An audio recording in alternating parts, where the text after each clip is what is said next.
Hi, I'm Laura, and this is the Laura Flanders Show, a TV and radio program that shines a light on the solutions of tomorrow today. We report on the people and movements driving systemic change from the worlds of politics, arts, and entrepreneurship. Welcome.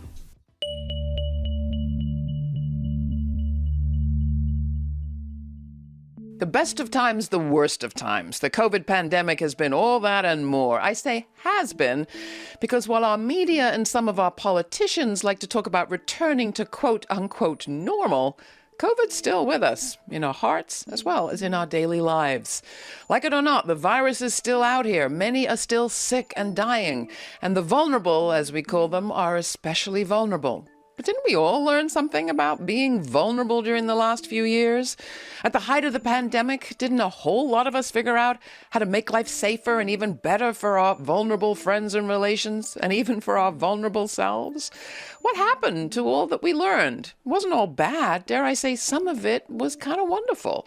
Leah Lakshmi Piepzna-Samarasinha spent her 2 COVID years of what she calls disabled isolation writing Prophecies, love notes, and mourning songs, which she's now gathered into a book, The Future is Disabled, Prophecies, Love Notes, and Mourning Songs.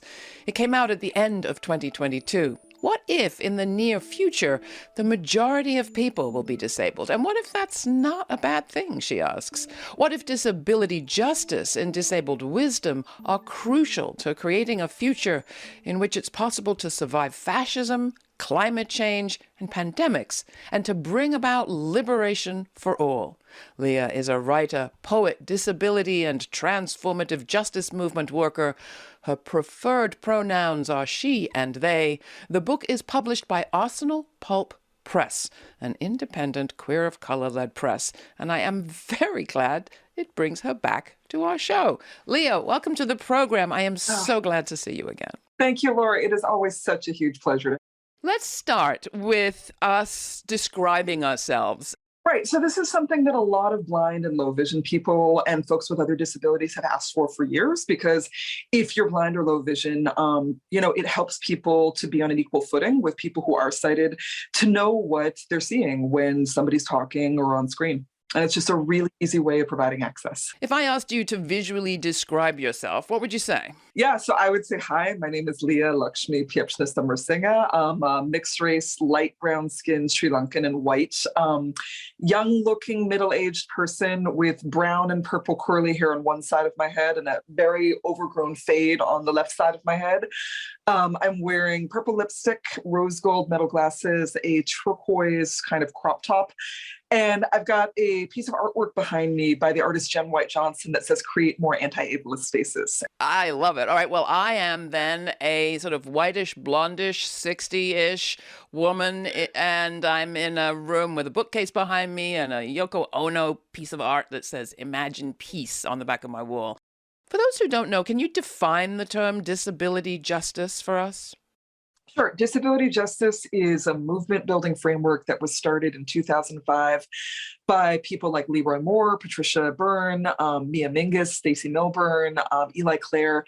And it basically builds on and exists in the cliffhangers of the disability rights movement. So disability rights very much focused around laws, policy changes, things like that, really important. Disability justice is an intersectional movement that centers the lives and leaderships of Black and brown and queer and trans disabled people. And that really changes what both our visions for the future are and what we understand as disability issues. Right. So a disability justice would say that, for example, police violence is a disability justice issue, because as I've said, and as we know, 50% at least of folks murdered by the cops are both Black or brown and disabled, deaf, chronically ill, autistic. So we can't end police violence and murder without dismantling racism and ableism at the same time. I sometimes find it helpful to kind of center us in where we are and what we left before we came to this conversation. I have on my mind all the things I have to do. What about you?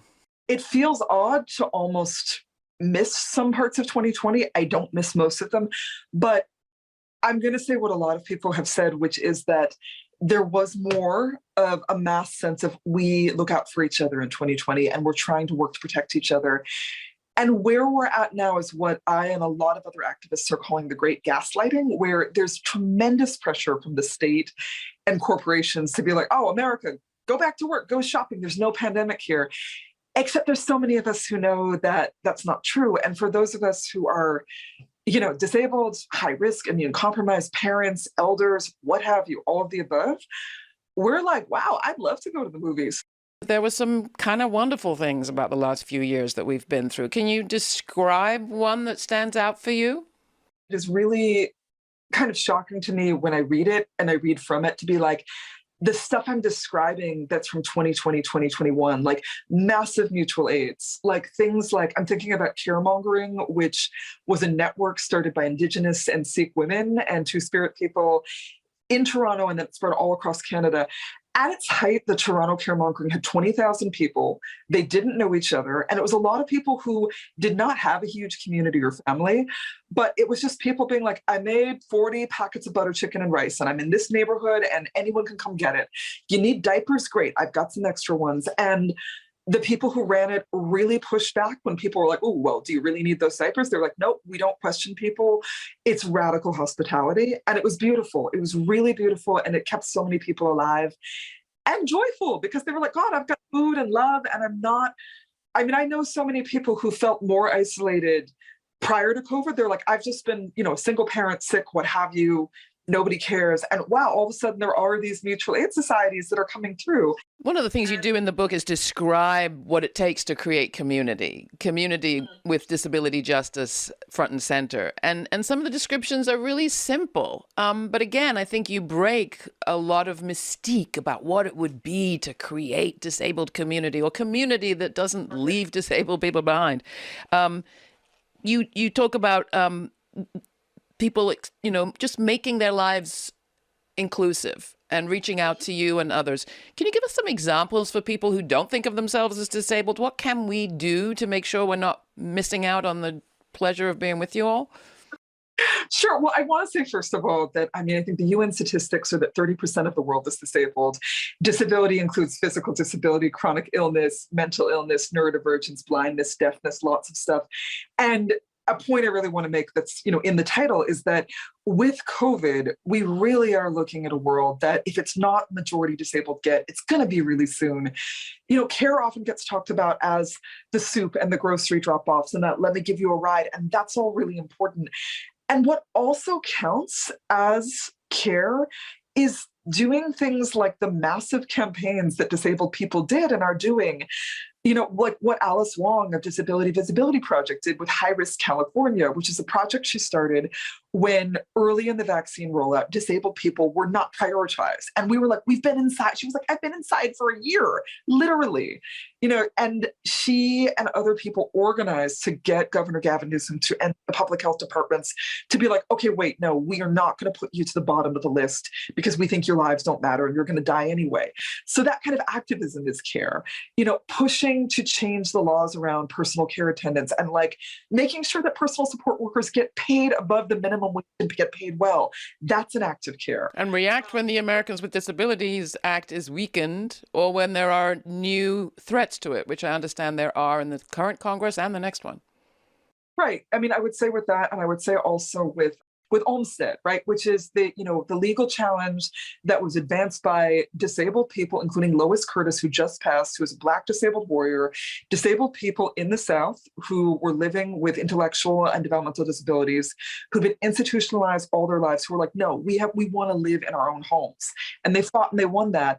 And ever since Olmsted's been passed, the right continues to push to be like, no, we want to lock you back up. We want to put you back in institutions like the old days, when not only is it inhuman, not only does it cut off our right to live beautiful, rich, disabled lives in the world, but it's not even cost effective. Institutions or jails, they cost millions of dollars, right? Much more than being able to live in your own apartment with somebody who comes in and helps you when you need it, right? So being aware of the disabled issues that are out there for people who are abled or who might not think of themselves as disabled, and talking about them, fighting for them, writing those letters, being at those demonstrations is important. The last thing I'll say is, and I cite this in the book, there's a lot of different initiatives led by disabled people being like, for God's sake, please keep virtual options, masking options. Please don't act like it's gone because, hi, what do we have to do? Like, the hospitals are at crisis standards. Kids can't get into the hospital. Everyone who goes is like, I waited 8 hours. There's no doctors anymore. There's so much sickness. Masks work. And honestly, when people go, oh, there's such a pain, I'm like, you know what's a pain? Getting sick and dying. You know what's a pain? Being disabled and never leaving the house again. That's a pain. Two things. One, we're going to have you read something in just a minute. I want you to introduce it. Two, I need you to define the title and talk about what you mean about the future is disabled. First of all, I want to say that Alice Wong used it first as a phrase and generously gave me permission to use it as a title of my book. I mean, I think the bare bones definition is that in the near future, as I've said, most of us are going to be disabled numerically, right? But what's also true is that so often as disabled people, we are told that there's no future for us. As Patty Byrne and other founders of disability justice have said, there have always been disabled people. There's not one way to have a body or mind, right? And we can be angry at things like war and colonization and environmental racism that do fuel some disabilities, but that does not mean that as disabled people, we're the broken toys, in the box, right? And that we're useless and we need to get fixed. So when I say the future is disabled, I mean that as disabled people, number one, we are imagining in the worst conditions futures where not only do we exist, but we are thriving, we are in leadership, and we are sharing the tools that everyone's going to need to survive. And I'll give a couple of examples. I lived in the West Coast. I've lived in the West Coast for 15 years of my life. And for the last 5 years, there's been intense wildfire smoke emergencies. If anyone's used a Corsi Rosenthal box, which is that hack where if you can't afford a HEPA filter, you go and you get a furnace filter and you put it on your box fan. Disabled people invented that. Disabled people were the first people who were like, oh, there's wildfire smoke. Here's a mask. Here's the different kinds of masks. Here's how you clean the air in your house. Here's how you take care of your mental health, because it's very stressful when the sun is blood red, right? And here's how you take care of each other, right? Everything from that to the kinds of radical shifts towards care that is abundant is stuff that we've been practicing. And it's stuff that more and more people, everyone's going to need that if we're going to make it. You say there's a connection between the future being disabled and our, I don't want to say epidemic because it's not a natural phenomenon, but our practice of mass incarceration. Oh, yeah, I would say definitely, because I think that mass incarceration is disabling. If you're not disabled when you go in, and we know that so many disabled Black and brown folks are either victims of police brutality or they're imprisoned. If you're not disabled when you go in, you get disabled inside, right? So a future that's disabled is an abolitionist future because it's against prisons. It's also against all institutions, including the institutions that lock disabled people up. This is the Laura Flanders Show. I'm Laura. My guest is Leah Lakshmi Piepzna-Samarasinha, a writer, disability, and transformative justice movement worker. Next, we'll hear her read from her newly released book of essays called The Future is Disabled, Prophecies, Love Notes, and Mourning Songs, which was published by Arsenal Pulp Press. Leah is no stranger to our show. You can find more of my interviews with her in our archives and more of our coverage of the disability justice movement at lauraflanders.org. This show airs on public television and community radio stations all across the country, as well as a free podcast. All the details on the stations carrying the show and how to subscribe to that podcast are at our website. Please be sure to subscribe to the newsletter while you're there so you get information on our web exclusives, including the full uncut conversation from today's show. It's a good one. Stay tuned as my conversation continues with Leah Lakshmi Piepzna-Samarasinha, but first here's Separate Identity by our friend Raul Midon, featuring Lindsay Blair from Raul's new album Eclectic Adventurist. It's one of the many guitar duets Raul recorded with musical colleagues from around the world while virtually grounded during the pandemic. There's also an interview with Raul Midon at lauraflanders.org, another reason to go and check it out. Here's Separate Identity.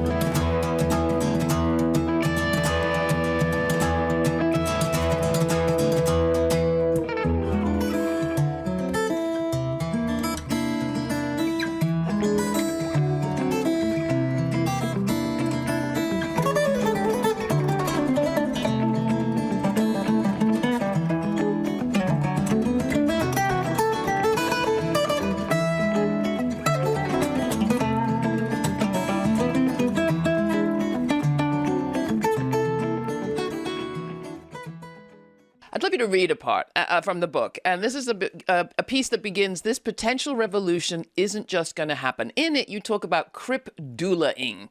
Can you just tell us what that is in case people don't know? Like any doula during a birth, we know that when somebody's laboring alone to give birth, it's often a horrible experience. It's really hard.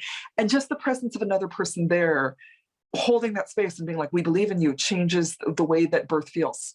Stacey Park Milburn of beloved memory invented the term crip dueling. And she was like, that's what you do is when another disabled person teaches you, this is how you drive a wheelchair, have sex, accept help, manage your care attendants, be a care attendant. This is how you work. This is how you write a whole book 5 minutes at a time for bed. This is how you live. And it's not a fate worse than death. It's actually awesome. This is also from the last chapter, and it's from a subsection called Scaling Up Crip Dueling. The potential revolution isn't just going to happen.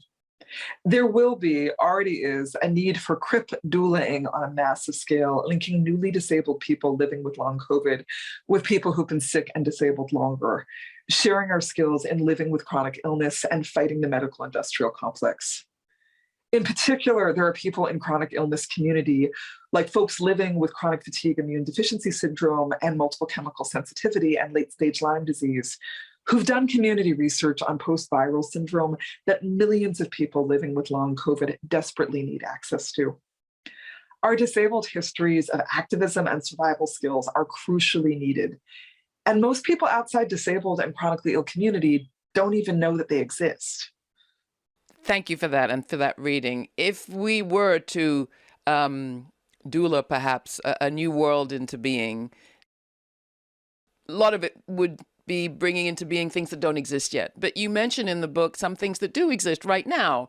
Do you want to name a few? I'm thinking particularly of your library of things. Yes. So I wrote about when I was living in Washington, the public library system in Thurston County had these libraries of things, which included, they had libraries of adaptive devices. So you could just go and check out wheelchairs, screen readers, augmented communication devices, things that you could use like in large playing cards. So if you're low vision, you can play poker, adaptive video game controllers, and it was all free and you didn't have to have a doctor's prescription. And they just trusted disabled people. They trusted that, like, hey, if you want to try this out, if you need this, go for it.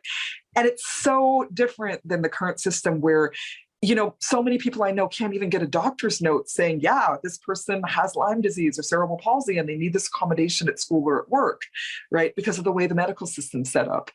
And that's in the public library system in Thurston County in Washington. I also know that in Ontario, in Hamilton, the Disability Justice Network of Ontario started something similar that was an adaptive device library in their library system in a very working class steel town in Southern Ontario. And you might walk into your own library and say, hey, they got one, why can't we? Right, exactly. I mean, when I went through a breakup, I was like, God, I can't, I've got severe osteoarthritis. I don't really have a left hip joint. I'm 47 years old. And I was really used to my partner bending down and picking up things for me. And I was like, God, what am I going to do? And then I was like, oh, like my friend was like, you can get a grabber. It's just, you buy it online and you reach down and you pick it up. And I was like, and honestly, that sounds like a small thing, but there's actually a lot of people who stay in abusive relationships because their partner's their caregiver. And they're like, what am I going to do without them? And if you don't know that there are adaptive devices out there, and so often, I've been disabled since I was, 25 years this year. And I've never had a rheumatologist or a primary care practitioner be like, when I've had a flare up or a situation where walking's been hard or I've been in pain, they've never suggested, why don't you get a walker? Why don't you get a rollerator? Why don't you try this?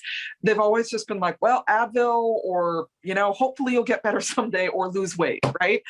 And there's a real hostility to adaptive devices and disabled technologies in the medical world, but it does not have to be that way. And when we reduce those barriers, it makes a lot of things much more possible for people. I remember my father, who was in a wheelchair, would try to communicate to people that he actually was able to do more things in the chair than he would have been able to do in a walker or crutches or everything that people would try to do rather than be in a chair.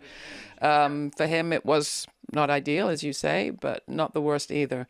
And he went on to have a big career and make me. So I'm very glad he wasn't disparaged or discarded. But it was war and disregard that lost him the use of his legs.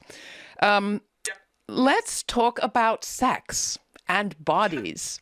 How can we begin to feel better in our bodies, and what does our ableism, how does our ableism hamper that? Well, you do the really easy questions, Laura, I gotta say.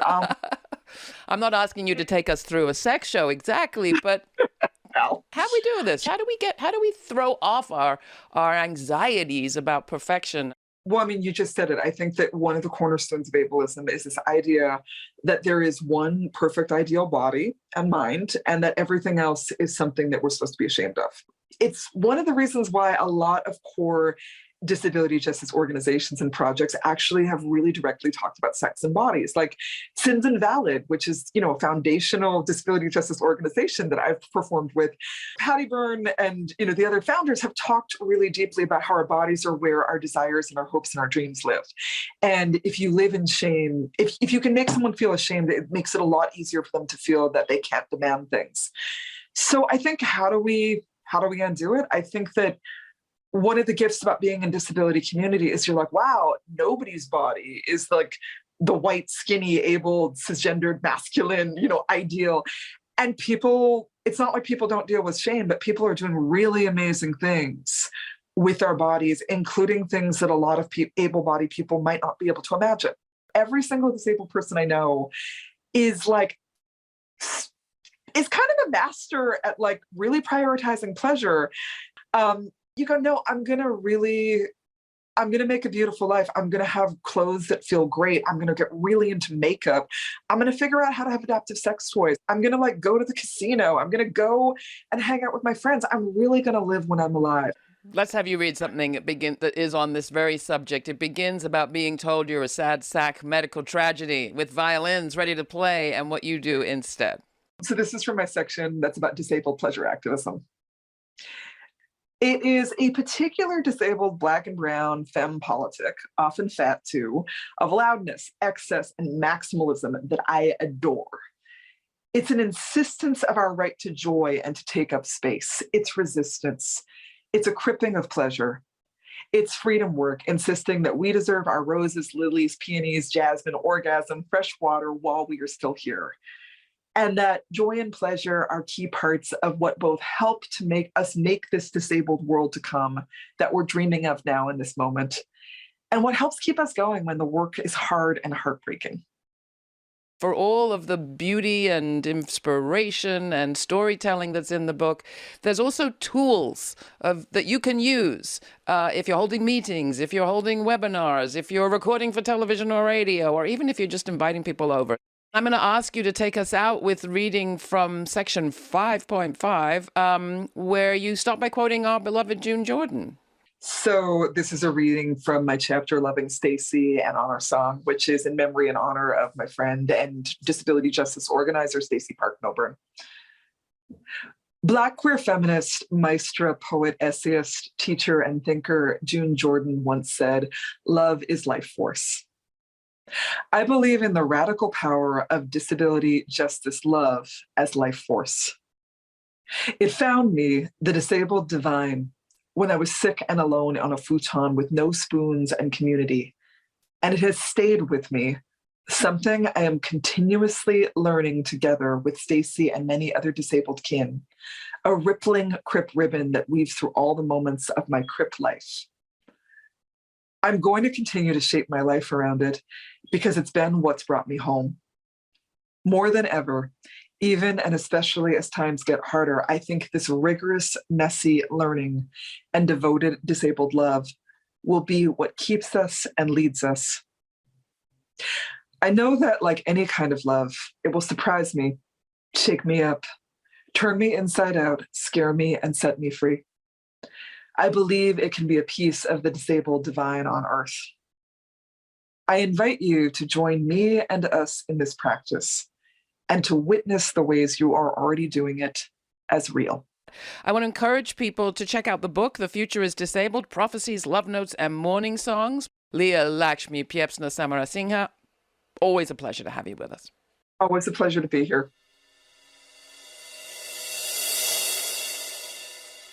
Identity or idea? What is disability exactly? Is it an identity that pertains to a certain group of people with clearly defined and definable characteristics, or a much more porous idea?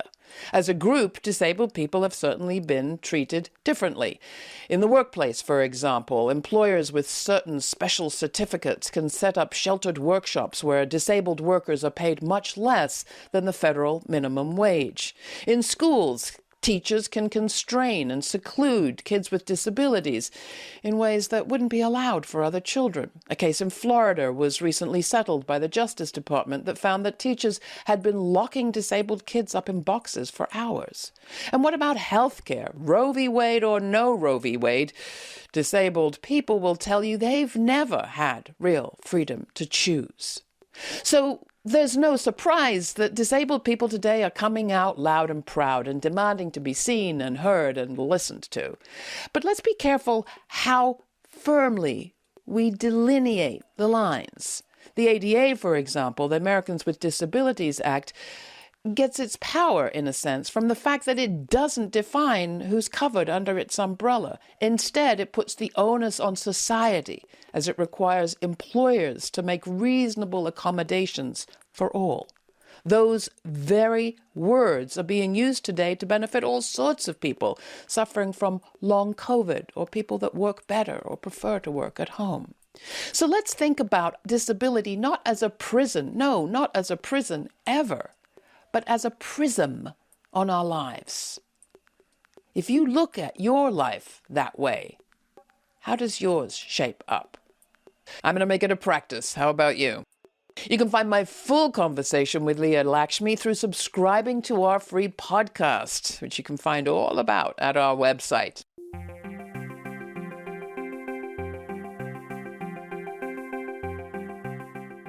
For more information on this week's show, check out our show notes posted at patreon.com/The LF Show. That's where you'll find links to related articles and past episodes from our archives to explore, and an invitation to watch the premiere of each week's show on our YouTube channel and chat live in real time with me, Laura Flanders, Sundays at 11:30 a.m. Eastern. Please take a moment to hit the subscribe button for our YouTube channel if you haven't, and subscribe to that podcast. And if you are a subscriber via Apple Podcasts, please take a moment to write a review and rate the show. It helps to spread the word. In times like these, when social media platforms are reducing the reach of independent media like ours, the act of subscribing and engaging and reviewing with likes and comments is even more important than ever. Tip the algorithms our way. We are up against it. Meanwhile, my crew and I always love to hear from you. We're member-supported, and that means interdependent media. It's a beautiful thing, but we do need you. We don't take money from government or corporations, so you're the fuel in our tank, and no one more so than our Patreon monthly members. Become a monthly sustaining member at patreon.com/The LF Show and join the crew that keep this show alive month after month. You'll get extras and all sorts of special gifts from us to thank you. But mostly, you'll get the satisfaction of knowing that you're doing your bit. So how about it? We can only do it with your help. Thanks for listening. This show is produced by yours truly, Laura Flanders, along with Sabrina Artel, Nat Needham, David Newman, Rory O'Connor, Alicia Duque, Jeanette Hernandez, and Jeannie Hopper. Major funding for this program is provided by the Novo, Park, Ellen Poss Family, Hisuku Wilson Foundations, the Schumann Media Center, Rising Fund at Tides, Kim Connor and Nick Groombridge, Jane Fonda, and listeners like you. Thanks for listening. Thanks for contributing. Thanks for your ideas. Stay kind. Stay curious. Until the next time, I'm Laura.